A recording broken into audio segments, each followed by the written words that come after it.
Igi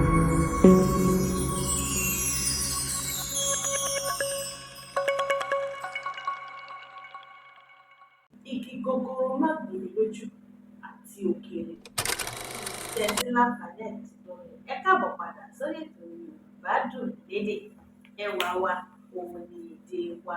Yorùbá dùn lọ́rọ̀, ẹ jẹ́ kí a máa sọ ọ́. Ẹ káàbọ̀ padà, orúkọ tèmi ni Sọ̀fíátù ọmọ Adéoyè. Èmi lọmọ yín nípìnlẹ̀ Ọ̀ṣun. Èmi lọmọ olówó Fújà ọmọ Akitì Olú ọmọ ọ̀bẹ nìlú. Ọmọ òṣùpálẹ̀ ní òpó ọmọ agbóló ajé lẹ́ni ọwọ́ bàbá rẹ bá tó kó tún ṣe dáadáa ni mo bá yín. Ohun tí a ó máa gbé yẹ̀wò lórí ètò ní òní, òun ni òwe Yorùbá kan tí ó sọ wípé igi gogoro má gbòmí lójú àti òkèèrè làtí wò ó. Àwọn míì ó sọ pé àti òkèèrè làtí yẹ̀ ẹ́.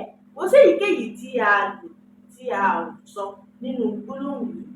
Igi gogoro má gbòmí lójú àti òkèèrè làtí wò ó.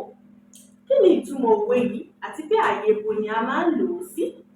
Òwe yìí kan jẹ́ òwe tí wọ́n fi máa ń jẹ́ kí èèyàn ní ìfura tàbí kí èèyàn ṣọ́ra nígbà tí ìjàmbá tó lágbára bá fẹ́ ṣẹlẹ̀.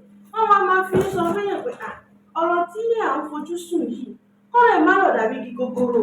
Igi gogoro dẹ̀ ní tá bá fẹ́ kó gún ni lójú àtòkèrè, torí tí igi gogoro tó ga tó bá máa yẹ̀ kó tó di pé ó yẹ̀ débi pé ó máa gúnyàn lójú. Ṣé mo pé ẹni tí ó fẹ́ wà bẹ́ẹ̀ ó gbọ́dọ̀ jẹ́ pé bóyá wọ́n súnmọ́ igi tàbí kí wọ́n kúrò ní sàkání ibi tí igi yẹn wà.